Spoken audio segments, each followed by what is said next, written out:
আজকে সর্বশেষ বাংলা সংবাদে আপনাকে স্বাগত। শুরুতেই সংবাদ শিরোনাম। রিমান্ডে সালমান রহমান, আমাকে ছেড়ে দিন, আমি দেশ ঠিক করে দেব। হাসিনার কোন ভুল সিদ্ধান্তে জনগণের বিভাজন, রিমান্ডে যা বললেন আনিসুল।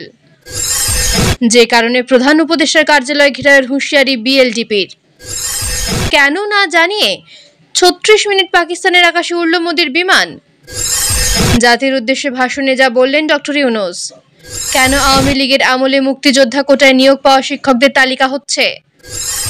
আনসার সদস্যদের যে সতর্ক করলেন মিজানুর রহমান আজহারি। বিস্তারিত প্রতিবেদনে যাওয়ার আগে অনুরোধ করব, চ্যানেলটি সাবস্ক্রাইব করুন এবং আপনি কোন জেলা থেকে আমাদের এই ভিডিওটি দেখছেন তা কমেন্ট করে জানিয়ে দিতে ভুলবেন না। রিমান্ডে সালমান রহমান, আমাকে ছেড়ে দিন, আমি দেশ ঠিক করে দেব।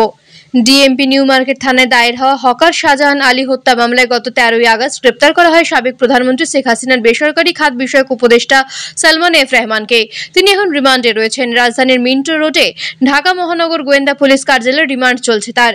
ডিবির জিজ্ঞাসায় সালমান রহমান বলেন, আমাকে আটকে রাখলে আমার বিভিন্ন প্রতিষ্ঠানে কর্মরত ৮০,০০০ লোক বেতন পাবে না। বিভিন্ন ব্যাংক থেকে যে ঋণ নেওয়া হয়েছে সেই ঋণের কিস্তি দিতে পারবো না। এতে দেশেরই ক্ষতি হবে, তাই আমাকে ছেড়ে দিন, আমি দেশ ঠিক করে দেব।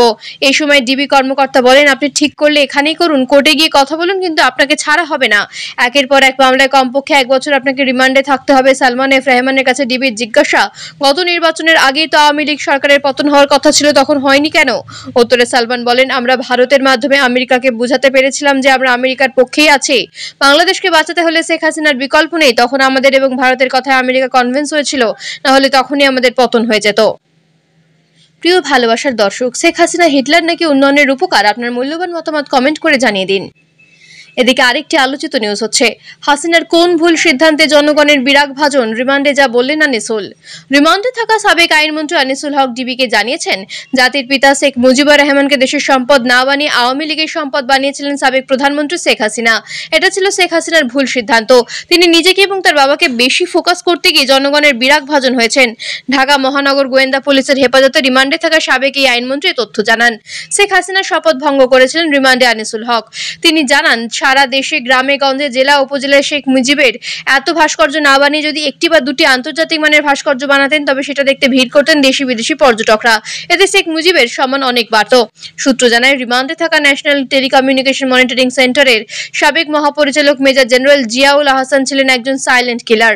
অসংখ্য গুম খুনের সঙ্গে জড়িয়ে আছে বিতর্কিত এই সাবেক সেনা কর্মকর্তার নাম। একে একে বেরিয়ে আসছে তার অন্ধকার জীবনের নানা ঘটনা।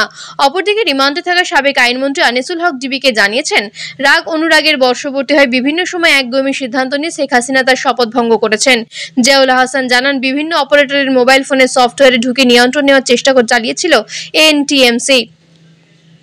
গ্রেপ্তারকৃত আওয়ামী লীগ নেতাদের কাছ থেকে প্রাপ্য তথ্যের ভিত্তিতে ডিবি জানায়, শেখ হাসিনার স্বৈরতান্ত্রিক মানসিকতার কারণে আজ দেশের এই অবস্থা হয়েছে। তিনি কোনো মন্ত্রী, প্রতিমন্ত্রী, উপদেষ্টা নেতাদের কথা শুনতে চাইতেন না। যেভাবেই হোক তাকে ক্ষমতায় থাকতে হবে, এই মানসিকতা ছিল শেষ পর্যন্ত। প্রিয় ভালোবাসার দর্শক, আপনি কোন দলের সমর্থক? আপনার মূল্যবান মতামত কমেন্ট করে জানিয়ে দিন। অন্যদিকে আরেকটি গুরুত্বপূর্ণ নিউজ হচ্ছে, যে কারণে প্রধান উপদেষ্টার কার্যালয় ঘেরাওয়ের হুঁশিয়ারি বিএলডিপির। রাজনৈতিক দল নিবন্ধের কালো আইন বাতিল করা না হলে প্রধান উপদেষ্টার অস্থায়ী কার্যালয় ঘেরাও করা হুঁশিয়ারি দিয়েছেন বাংলাদেশ লিবারেল ডেমোক্রেটিক পার্টির চেয়ারম্যান এম নাজিমুদ্দিন আল আজাদ। রবিবার রাজধানীর জাতীয় প্রেস ক্লাবের আব্দুস সালমান হলে বিএলডিপি আয়োজিত আলোচনা ও দোয়া মাহফিল অনুষ্ঠানে তিনি এই হুঁশিয়ারি দেন। সেই সঙ্গে আইনটি শিথিল ও নতুন দলকে নিবন্ধন দেওয়ার দাবি জানান তিনি। হুঁশিয়ারি দিয়ে এম নাজিমুদ্দিন আল আজাদ বলেন, কালো আইন বাতিল করার জন্য অনিবন্ধিত রাজনৈতিক দলগুলো প্রধান উপদেষ্টার বাড়ি ঘেরাও করবে। আমরা অচিরেই কর্মসূচি দেব। তিনি বলেন, দেশে অনিবন্ধিত অনেক রাজনৈতিক দল রয়েছে। নিবন্ধন আইনের নামে কালো আইন করে রাখা হয়েছে। তৈলাক্ত বাঁশের মতো কখনোই চূড়ায় ওঠা যাবে না। এমনিভাবে বারবার জনগণকে ধোঁকা দিচ্ছে। বিপ্লবী সরকারের কাছে প্রথম দাবি থাকবে যেন নির্বাচন কমিশনে কালো আইন পরিবর্তন করে। জনগণের কাছে জনগণের প্রতিনিধি নির্বাচন করতে কোনো ব্যারিকেড থাকতে পারে না। আমরা চাই এই আইন শিথিল করা হোক।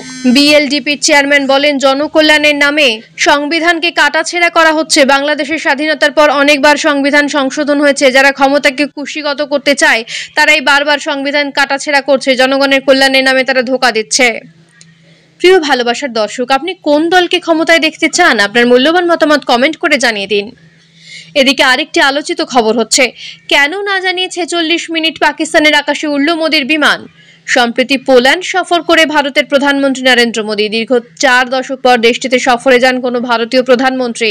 এছাড়া যুদ্ধবিধ্বস্ত ইউক্রেন সফরে গিয়ে দেশটির প্রেসিডেন্ট ভলোদিমির জেলেনস্কির সঙ্গে দেখা করেছেন ভারতের প্রধানমন্ত্রী। বৈঠকে দিয়েছেন শান্তির বার্তা। তবে ফেরার পথে মোদীর বিমান পাকিস্তানের আকাশপথ ব্যবহার করেছে বলে খবর চাউর হয়েছে। এই ঘটনায় উষ্মা প্রকাশ করেছে ইসলামাবাদ। পাকিস্তানের অভিযোগ, আকাশপথ ব্যবহার করলেও নিয়ম মেনে ভারতের প্রধানমন্ত্রী গুডউইল বার্তা দেননি। পাকিস্তানের বিমান মন্ত্রণালয়ের পক্ষ থেকে বলা হয়েছে, ভারতে ফেরার পথে মোট 46 মিনিট পাকিস্তানের আকাশে উড়েছিল মোদীর বিমান। সকাল 10টা 15 মিনিট থেকে বেলা 11টা 1 মিনিট পর্যন্ত টানা পাকিস্তানের চিত্রাল, ইসলামাবাদ ও লাহোরের আকাশে ওড়ার পর ভারতের অমৃতসরের আকাশে ঢোকে মোদীর বিমান। ইসলামাবাদ আরও অভিযোগ করেছে, ভারতের প্রধানমন্ত্রী পাকিস্তানের আকাশপথ ব্যবহার করলেও নিয়ম মেনে গুডউইল বার্তা দেননি। বিষয়টিকে ভালোভাবে নেননি পাকিস্তান। সূত্র ডন নিউজ, জি নিউজ। প্রিয় ভালোবাসার দর্শক, শেখ হাসিনার সরকার পতনের জন্য দায়ী কে? আপনার মূল্যবান মতামত কমেন্ট করে জানিয়ে দিন। এদিকে আরেকটি নিউজ হচ্ছে, জাতির উদ্দেশ্যে ভাষণে যা বললেন ডক্টর ইউনূস। অন্তর্বর্তী সরকারের প্রধান উপদেষ্টা ডক্টর মোহাম্মদ ইউনূস বলেছেন, বৈষম্যহীন, শোষণহীন, কল্যাণময় এবং মুক্ত বাতাসের রাষ্ট্র যে স্বপ্ন নিয়ে ছাত্র জনতা আন্দোলনে ঝাঁপিয়ে পড়েছিল, তিনি তাদের সেই স্বপ্ন পূরণে অঙ্গীকারবদ্ধ। রবিবার সন্ধ্যে 7:30টায় জাতির উদ্দেশ্যে ভাষণ দেন প্রধান উপদেষ্টা doctor Mohammad Yunus. July August মাসে ফ্যাসিস্টবাদের বিরুদ্ধে ছাত্র জনতার অভ্যুত্থানে নিহত সবার আত্মার মাগফিরাত কামনা করে তিনি বলেন, তাদের আত্মত্যাগের বিনিময়ে নতুন বাংলাদেশ গড়ার শপথ নিয়ে আপনাদের কাছে কিছু কথা বলতে চাই।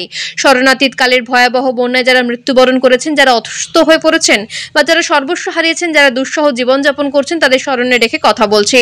বন্যা দুর্গতদের জীবন দ্রুত স্বাভাবিক করার জন্য যাবতীয় উদ্যোগ সরকারি বেসরকারি পর্যায়ে নেওয়ার আয়োজন করেছি। ভবিষ্যতে সব ধরনের বন্যা প্রতিরোধে আমাদের অভ্যন্তরীণ এবং প্রতিবেশীদের সঙ্গে যাদের যৌথভাবে নেওয়া যায় সেই আলোচনা শুরু করেছি। প্রধান উপদেষ্টা বলেন, বিপ্লবী ছাত্র জনতা জাতির এই ক্রান্তি লগ্নে আমাকে এক গুরুত্ব দায়িত্ব অর্পণ করেছেন। তারা নতুন এক বাংলাদেশ গড়তে চান। নতুন প্রজন্মের এই গভীর আকাঙ্ক্ষাকে বাস্তব রূপ দেওয়ার সংগ্রামে আমি একজন সহযোদ্ধা হিসেবে তাদের সঙ্গে যোগ দিয়েছি। দেশের সব বয়সের, সব পেশার, সব মতের, সব ধর্মের সবাইকে বিনা দ্বিধায় সংগ্রামে যোগ দেওয়ার আহ্বান জানাচ্ছি। অন্যদিকে আরেকটি খবর হচ্ছে, কেন আওয়ামী লীগের আমলে মুক্তিযোদ্ধা কোটায় নিয়োগ পাওয়া শিক্ষকদের তালিকা হচ্ছে। আওয়ামী লীগ সরকারের সময় প্রাথমিক স্কুলে মুক্তিযোদ্ধা কোটায় নিয়োগ পাওয়া শিক্ষকদের তালিকার উদ্যোগ নিয়েছে গণশিক্ষা মন্ত্রণালয়। রবিবার অধিদপ্তরের যুগ্ম সচিব মোহাম্মদ লুৎফর রহমানের সই করা চিঠিতে তথ্য জানাচ্ছে নির্দেশনা দেওয়া হয়েছে। দেশের সব জেলা প্রাথমিক শিক্ষা কর্মকর্তাকে চিঠি পাঠানো হয়েছে। চিঠিতে বলা হয়, দেশের সরকারি প্রাথমিক বিদ্যালয়ে এ পর্যন্ত কত সংখ্যক শিক্ষক মুক্তিযোদ্ধা কোটায় নিয়োগ পেতে কর্মরত আছেন তার তালিকা প্রয়োজন। সরকারি প্রাথমিক বিদ্যালয়ে প্রধান ও সহকারী শিক্ষক পদে কতজন শিক্ষক মুক্তিযোদ্ধা কোটায় নির্বাচিত হয়ে অধ্যবর্তী কর্মরত আছেন সে বিষয়ে সংযুক্ত পত্রের ছক মোতায়েনের একটি পূর্ণাঙ্গ তথ্য আগামী 28শে আগস্ট দুপুর 12টার মধ্যে নিয়োগ শাখারই ইমেল পাঠানোর জন্য অনুরোধ করা হলো।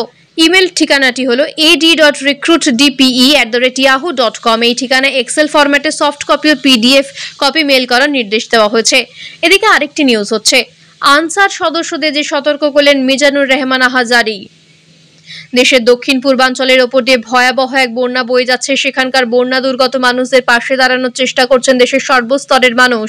ঠিক সেই সময় চাকরির জাতীয়করণ সহ একগাদা দাবি নিয়ে ঢাকার শাহবাগ এলাকা অবরোধ করেছেন আনসার সদস্যরা। রবিবার সন্ধ্যার পর সচিবালয় ঘেরাও করে তারা। এমন পরিস্থিতিতে আনসার সদস্যদের উদ্দেশ্যে সতর্কবার্তা দিয়েছেন ইসলামী স্কলার মিজানুর রহমান আজহারি। রবিবার আনসার সদস্যদের সঙ্গে আলোচনা করে তাদের সব যৌক্তিক দাবি মেনে নেওয়ার আশ্বাস দেন অন্তর্বর্তীকালীন সরকার। কিন্তু এরপরে সচিবালয়ের সামনে অবস্থান ছাড়েননি আনসার সদস্যরা। তারা বৈষম্য বিরোধী আন্দোলনের সমন্বয়ক হাসনাত আব্দুল্লাহ এবং সচিবালয়ের কর্মকর্তা কর্মচারীদের অবরুদ্ধ করার চেষ্টা করে। পরে হাসনাত আব্দুল্লাহর ডাকে ছাত্র জনতা সেখানে উপস্থিত হয়ে আনসার সদস্যদের সচিবালয়ের সামনে থেকে সরিয়ে দেয়। এরপরই ফেসবুকে আনসার সদস্যদের নিয়ে একটি পোস্ট করেন মিজানুর রহমান আজহারি।